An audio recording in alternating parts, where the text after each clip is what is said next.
Okay, I did want to stop David, though reluctant to do so, but I wanted to make sure that we have 5 minutes now, just to pick up on any ideas, issues, connections that you've found from the presentations you've seen in this TeachMeet. I mean, I can think of a number of connections, but has anyone else got any thoughts that, or further questions you'd like to raise?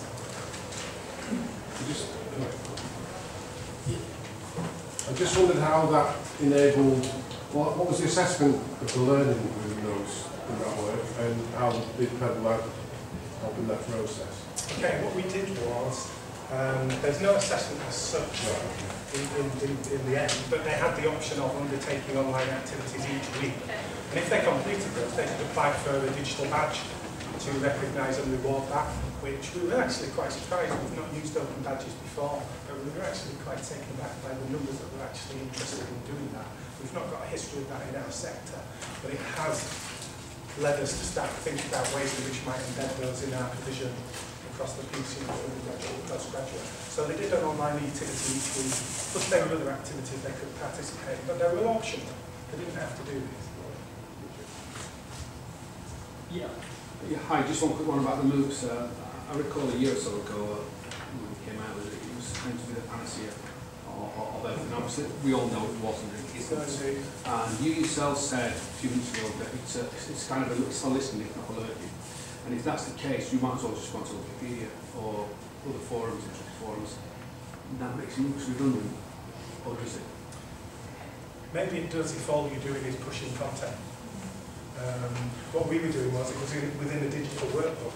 So the content we could push, we could change, we could modify as we were going along, and that changed in their workbooks. Plus there were interactive elements in their workbook where they can evidence their participation and use that to evidence their CPD.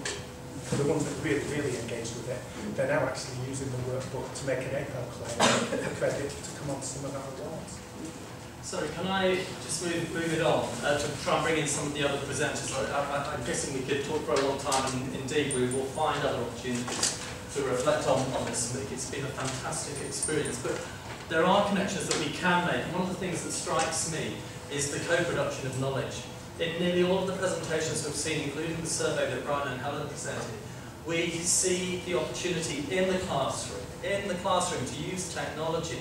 That whole distinction between tell and physical learning space is changing. That's what today is about in part, I think.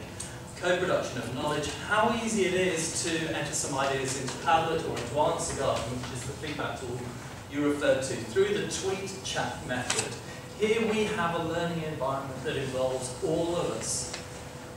Is there anything that anyone wants to pick up on that in terms of how that disrupts who we are? Yeah, I thought what was interesting though is we've got lots of different experiments going on with lots of different technologies. So, as you say, change knowledge and learning knowledge, you think about learning. But what struck me is that there might be common themes in there in the process that you go through when you are experimenting. So there's certain kind of questions that you need to ask yourself when you're introducing these things, like how are we going to test the system and make sure it works? How are we going to introduce this to people that haven't used this type of software before?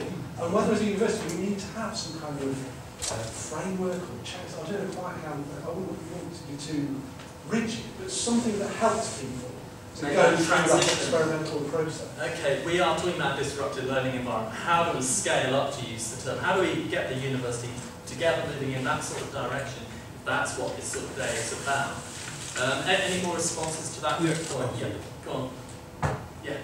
Well, the other thing is, I know all these technologies are fantastic. We know that young people love technology, but we must remember that people need to keep developing their verbal communication skills as well. There's a bit of cost of that.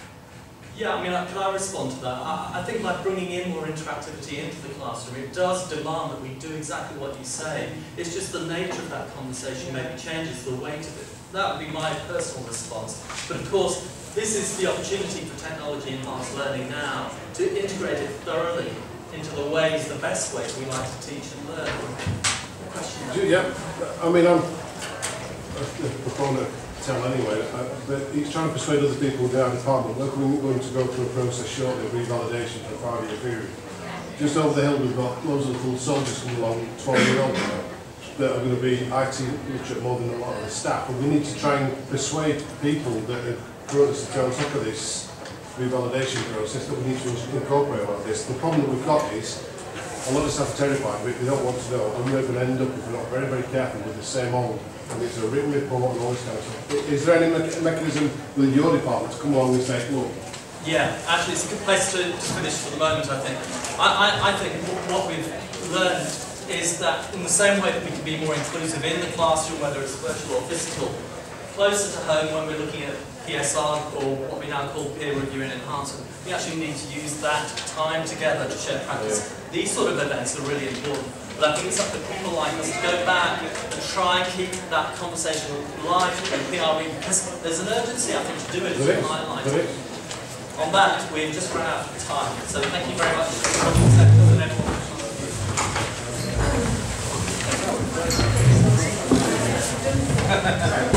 Hello, Adam. How are you? Fine, thanks for having me.